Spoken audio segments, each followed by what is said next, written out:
Howdy, folks. Today's July 20th, 2022. My name is Reagan Parrington, and welcome back to my channel. Today I'm going to do something a little different and record a reaction video to Professor Guy McPherson's videos. He did a series about a year ago entailing our near-term human extinction and reasons for which he thinks it will likely happen by 2026. This may come as a shock or surprise to many, but if you look at the temperature forecasts lately, the exponential is increasing. The acceleration is accelerating.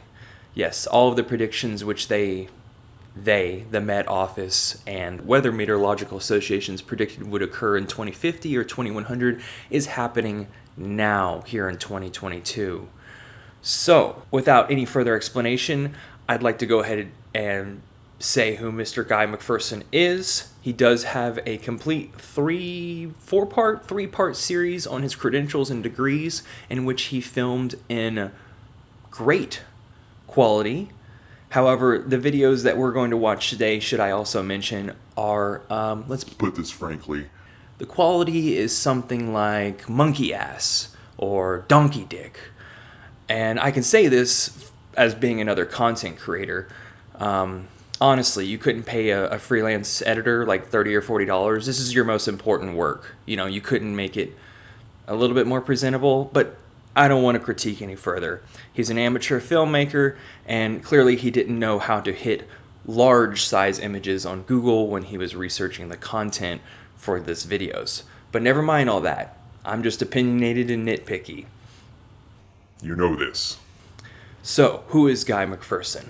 Guy R. McPherson is an American scientist, professor emeritus of natural resources and ecology and evolutionary biology at the University of Arizona. He is known for inventing and promoting doomer fringe theories such as near-term human extinction, which predicts human extinction by 2026. He was born February 29th, 1960. He is 62 years old. That was his Wikipedia I just read. His education includes the University of Idaho with a Bachelor's of Science in 1982, Texas Tech University, Master's of Science in 1984. I'm also from North Texas, perhaps why I understand him so clearly. Not to mention he just speaks well. Texas Tech University, PhD in 1987. I was born 2 years after he received his PhD. So it goes to show you how young I am. However, everything he says makes sense to me. I have no questions. And in fact, with each passing year, I understand much more clearly what he's saying. I do believe the aerosol masking effect is real. And in the mid-1980s. So I've been studying this issue for quite a long time. Climate change is outstripping the ability of organisms to adapt. They cannot adapt quickly enough. So it's not that we will die because we're not an adaptable species. We are. The problem is all the other organisms that we depend upon for our lives, for things like food, are going to die. So how long do we have? When's the day? I can't imagine there will be a human being on the planet in 2030.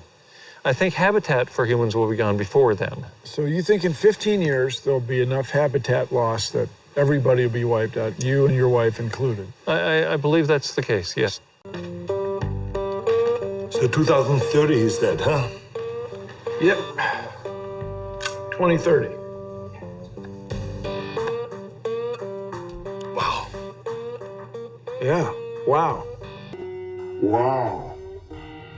given the trends that we're on lately, I don't see civilization lasting much longer than the end of this decade. There might be pockets of humans, but overall, the majority of mankind will be wiped out. So this recommendation of videos, they're just each a couple minutes long, details how, why, what, and when will go extinct. It was recommended by Mr. Michael Dowd and his channel. He did a whole video regarding his feelings and reactions towards his work. And so now that we're all clear on that, let's just go ahead and watch and react. I am told daily, usually several times each day, that we cannot possibly go extinct. Never mind the following few facts. 1. All species go extinct, including more than 99.9% of species to occupy Earth so far. 2. Several species in the genus Homo have already gone extinct. 3. As with other animals, the current species of human animals will go extinct shortly after we lose habitat. 4. Non-human vertebrates and non-human mammals are rapidly losing habitat and therefore going extinct. If our closest relatives are losing habitat, that suggests that we are losing habitat as well. 5. There are several means by which Homo sapiens could lose habitat in the near term, as I pointed out in my latest peer-reviewed paper titled Near-Term Loss of Habitat for Homo sapiens. The following are among the means reported in peer-reviewed papers by which we could lose habitat. A burst of methane from the relatively shallow continental shelves of the ocean. B, a burst of methane from the terrestrial permafrost. C, continued industrial activity with the Pliocene as the most likely future we will face, coming as soon as 2030, according to a paper that relies upon the IPCC's representative concentration pathways. These representative concentration pathways of the Intergovernmental Panel on Climate Change ignore dozens of self-reinforcing feedback loops and also ignore the aerosol masking effect. The mid-Pliocene was at least 2 degrees Celsius warmer than today. D, loss of aerosol masking associated with a reduction of industrial activity, coinciding with phenology of relevant species in the Northern Hemisphere, because the Northern Hemisphere is where most humans live and also where most food is grown. E, reduction in the ability to grow, store, and distribute grains at scale, induced by the ongoing catastrophe in earthworms, the ongoing disruption of the supply chain, or any of several other means. F, the looming ice-free Arctic Ocean, incorrectly projected to occur in 2016 plus or minus 3 years, but surely not far off. G, vortices created by commercial aircraft that have been transformed into semi-permanent atmospheric circulation that would, quote, endanger all life on Earth, not just the human population, end quote. And I, a future El Niño Southern Oscillation, will release heat from the ocean throughout the planet. The ocean acts like a battery that stores carbon dioxide and heat. The release of heat and carbon dioxide from the next El Niño might be sufficient to exacerbate ongoing heat waves and failing production of grain crops. Loss of habitat means loss of all members of a species. The informed wealthy among us know what I know. I cannot imagine they are securing space in bunkers only to come outside in a few years to a barren rock immersed in ionizing radiation. Earlier in this space, I commented on the several paths by which we face extinction in the near term. That video was titled, How We Go Extinct. It was followed by another short video, Why We Go Extinct. The follow-up video tackled the next obvious question, when do we go extinct? Maintaining the line of questioning for any crime scene, this short video responds to the question, what will go extinct? What will go extinct? All life on Earth. I could stop this video now, if only to move on to other activities in my so-called life, but I think some explanation is called for. According to abundant peer-reviewed literature, human activities are driving the rapid rise in global average temperature that underlies the ongoing mass extinction event. Even the Washington Post admitted in its March 15, 2021 story titled, A Forgotten Cold War Experiment Has Revealed Its Icy Secret, It's Bad News for the Planet. Even the Washington Post admitted human-caused warming is causing the Earth to warm faster now than at any other period in its history. I'd like that to sink in. One of the prominent mouthpieces of empire in the United States admits that the collective action of Homo sapiens are, quote, causing the Earth to warm faster than at any other time in its history, end quote.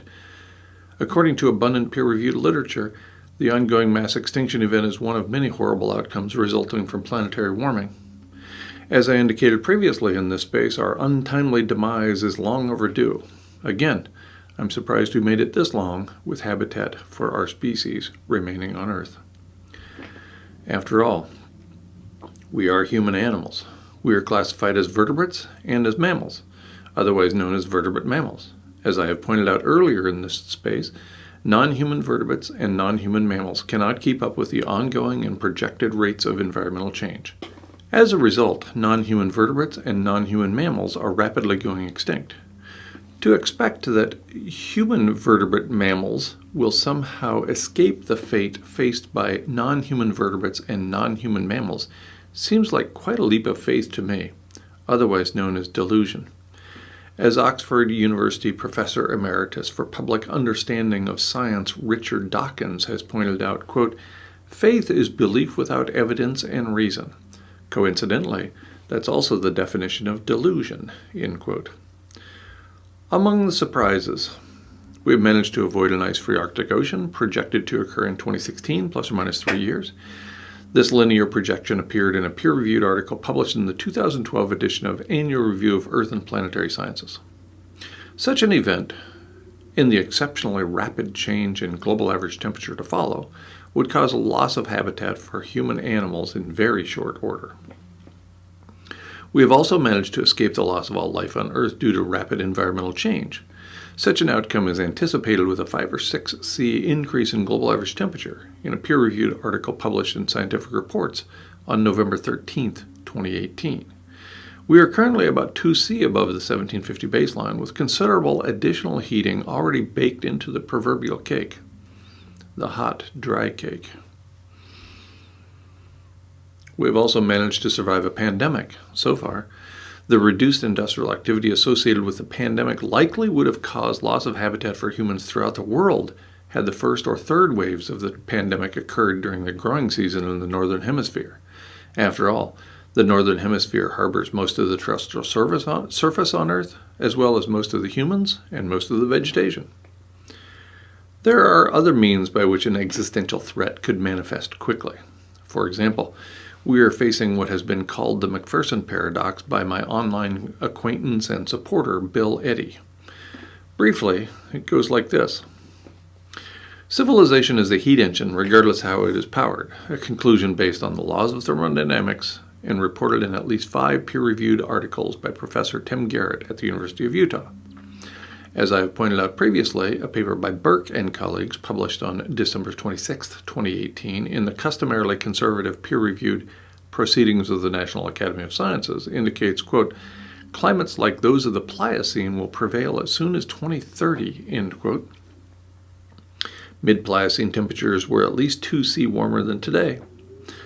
Never mind that the representative concentration pathways used for this study overlook a few dozen self-reinforcing feedback loops and the aerosol masking effect.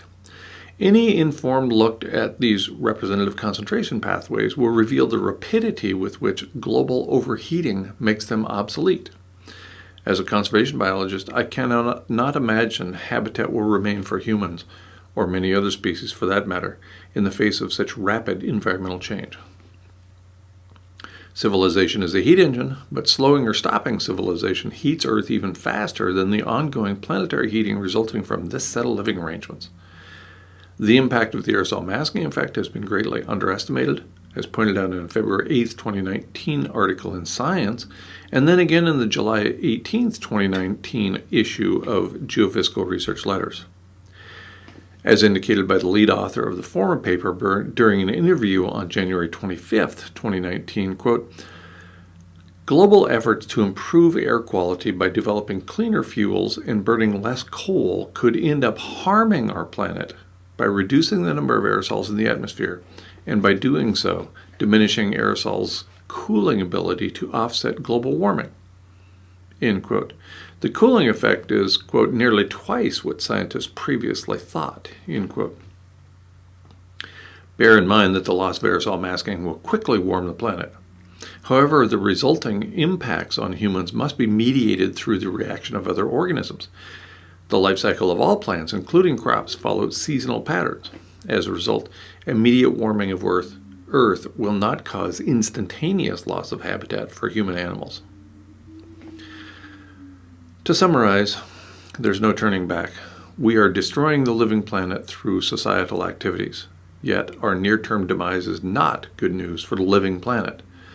After all, as I've indicated before, the rate of change due to loss of aerosol masking is only one reason the mess we leave in our wake spells very bad news for the remaining life on Earth. In short, we're done, and we're taking the living planet with us. I'm as displeased as anybody else by the consequences of our societal actions, and therefore the short remaining time for our species. My recent scholarly work depends upon the research of others. I'm only the messenger. Earlier in this space, I commented on the several paths by which we face extinction in the near term. That video was titled, How We Go Extinct. It was followed by another short video, Why We Go Extinct. This video tackles the next obvious question for any crime scene. When do we go extinct? All available evidence, and there's a lot, indicates our untimely demise is long overdue. In short, I'm surprised we made it this long with habitat for our species. Among the surprises, we have managed to avoid an ice-free Arctic Ocean projected to occur in 2016, plus or minus 3 years.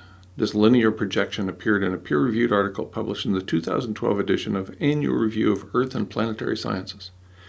Such an event, and the exceptionally rapid change in global average temperature to follow, would cause loss of habitat for human animals in very short order. It would probably take all life on Earth, too, because the rate of melting is proceeding so rapidly. We have also managed to survive a pandemic so far. The reduced industrial activity associated with the pandemic likely would have caused loss of habitat for humans throughout the world had the first or third waves of the pandemic occurred during the growing season in the Northern Hemisphere. After all, the Northern Hemisphere harbors most of the terrestrial surface of Earth, as well as most of the humans and most of the vegetation. There are other means by which an existential threat could manifest quickly. For example, we are facing what has been called the McPherson paradox by my online acquaintance and supporter, Bill Eddy. Briefly, it goes like this. Civilization is a heat engine regardless how it is powered, a conclusion based on the laws of thermodynamics and reported in at least 5 peer-reviewed articles by Professor Tim Garrett at the University of Utah. As I have pointed out previously, a paper by Burke and colleagues published on December 26, 2018 in the customarily conservative peer-reviewed Proceedings of the National Academy of Sciences indicates, quote, climates like those of the Pliocene will prevail as soon as 2030, end quote. Mid-Pliocene temperatures were at least 2°C warmer than today. Never mind that the representative concentration pathways used for this study overlook a few dozen self-reinforcing feedback loops and the aerosol masking effect.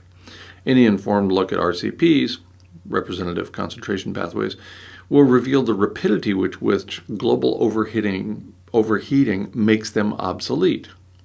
As a conservation biologist, I cannot imagine habitat will remain for humans, or many other species for that matter, in the face of such rapid environmental change. Civilization is a heat engine, but slowing or stopping civilization heats Earth even faster than the ongoing planetary heating resulting from this set of living arrangements. The impact of the aerosol masking effect has been greatly underestimated, as pointed out in a February 8, 2019 article in Science, and then again in the July 18, 2019 issue of Geophysical Research Letters. As indicated by the lead author of the former paper during an interview on January 25, 2019, quote, global efforts to improve air quality by developing cleaner fuels and burning less coal could end up harming our planet by reducing the number of aerosols in the atmosphere, and by doing so, diminishing aerosols' cooling ability to offset global warming, end quote. The cooling effect is, quote, nearly twice what scientists previously thought, end quote. Bear in mind that the loss of aerosol masking will quickly warm the planet. However, the resulting impacts on humans must be mediated through the reaction of other organisms. The life cycle of all plants, including crops, follows seasonal patterns. As a result, immediate warming of Earth will not cause instantaneous loss of habitat for human animals. In summary, there's no turning back. We don't have a time machine, which indicates that we can neither maintain industrial activity, which is overheating the planet, nor can we reduce industrial activity, which will reduce aerosol masking and therefore ratchet up overheating very rapidly. We're done, and we are taking the living planet with us. I'm as displeased as anybody else by the consequences of our societal actions and therefore the short remaining time for our species. My recent scholarly work depends upon the research of others. I'm only the messenger. Earlier in this space, I commented on the several paths by which we are going extinct. This video points out the why underlying the how. Thomas Hobbes was a 17th century English political philosopher. He pointed out in his 1651 book, Leviathan, that we face a truly dire future in the absence of a strong, undivided government. In the absence of such a government, according to Hobbes, we must expect unrestrained, selfish competition leading to human lives that are solitary, poor, nasty, brutish, and short. In other words, we can expect an outcome much like the one we are witnessing today. Other philosophers propose anarchism as a gentler path. As American writer Edward Abbey pointed out, quote, "Anarchism is not a romantic fable, but the hard-headed realization based on 5,000 years of experience that we cannot entrust the management of our lives to kings, priests, politicians, generals, and county commissioners." End quote. I tend to agree with Abbey, and I realize we're about 7 billion people and a couple thousand years too late to implement anarchism. As a result, I am considerably more pessimistic about our future than either Hobbes or Abbey.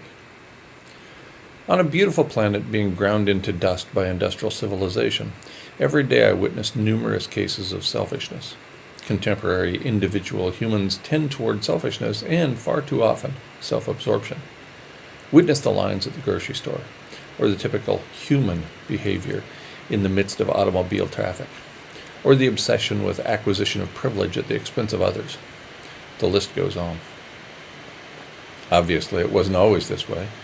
Until humans acquired the ability to grow, store, and distribute grains at scale, we did not allow sociopathy to become common. I've no doubt sociopathy and psychopathy were genetically as common during the initial 300,000 years of our species as they are today. Yet there is very little evidence of humans grinding the living planet into dust, and no evidence at all that early humans triggered a mass extinction event. Contemporary society, what we call civilization, is accomplishing both today, the grinding and the mass extinction. Obviously, it wasn't always this way. American author Daniel Quinn correctly describes civilization as the ability to lock up the food. That's what growing, storing, and distributing grains at a large scale will do for a society. Having the ability to lock up the food means surpassing Dunbar's number of humans, which means sociopathy and psychopathy are expressed. Once there is privilege to be gained and retained through the power offered by relative anonymity, sociopaths assume control. How did we reach the state in which such an outcome is expected? How did we develop the ability to lock up the food? The climate plays a major role. During at least the first 300,000 years of our species on Earth, we lived in bands and tribes. I'm not romanticizing the lives of hunters and gatherers, but it's easy to understand that there is very little potential for grifters to persist when all tribal members know each other. There is no advantage to ripping off your fellow tribe members if you'll soon be caught. And being caught isn't much fun when it leads to being banned from your tribe and therefore forced into the sort of solitary independence few people can survive for long. For more than the initial 300,000 years of our species, the climate did not allow grains to be grown at a large scale. A few thousand years ago, for the first time on Earth with Homo sapiens present, the temperature rose as we emerged from the last ice age and then stabilized. This latter feature is particularly important because a cool, stable planetary temperature provides the ability to grow grains at scale. This cool, stable temperature arose once during the last 2 billion years of planetary history. It also arose once during the 320,000 years or so of our existence as a species. And when it arose, civilizations popped up all over the planet like trolls on YouTube for the first time. Never before had a cool, stable temperature allowed humans to conveniently store food for the hard times. Never before had a cool, stable temperature encouraged human population overshoot. A few thousand years ago, we could have turned away from grains. A few societies did, in fact. The relatively few survivors of collapsed civilizations, such as the Olmec and Chicoan, decided, never again. They returned to their roots as hunters and gatherers, and therefore persisted until their lands were colonized by murderers from Europe. Today, There's no turning back. In the absence of a time machine, we cannot maintain industrial activity, which is overheating the planet. Neither can we reduce industrial activity, which would reduce aerosol masking and therefore ratchet up overheating very rapidly. In other words, maintaining, increasing, and decreasing industrial activity all have the same outcome. Earth is heated beyond the ability to sustain human life, and therefore all life on this most amazing planet. We don't even need the 450-some nuclear power plants to melt down in our wake to destroy all life on Earth. The same horrible outcome will result from the exceptionally rapid rate of environmental change associated with loss of aerosol masking. In short, we're done, and we're taking the living planet with us. I'm only the messenger. My recent scholarly work depends upon the research of others. I'm as displeased as anybody else by the short remaining time for our species and the consequences of our societal actions. As a result, I've offered a way through for individual human beings. Well, there you have it, folks.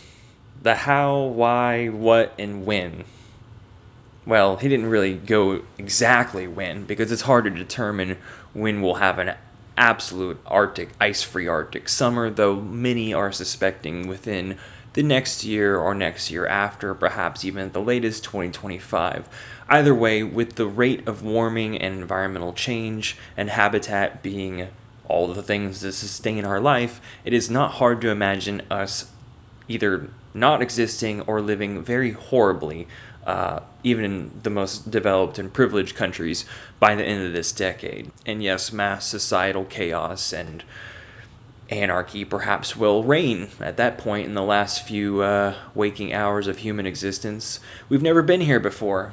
This is nothing like anything ever before. And though there are many that still fall prey to denial or magical thinking, the truth will hit everyone at some point or another. So if you like this content and you learned something, hit like and subscribe. Again, I did this without his permission, which is a shame on me, and I trolled him a little bit, which is also a shame on me, but that's not to say that I don't respect his work greatly and take into account what he has to say. You'd be a fool not to. Thanks again. Hit like and subscribe. I'll talk to you guys later. Ciao.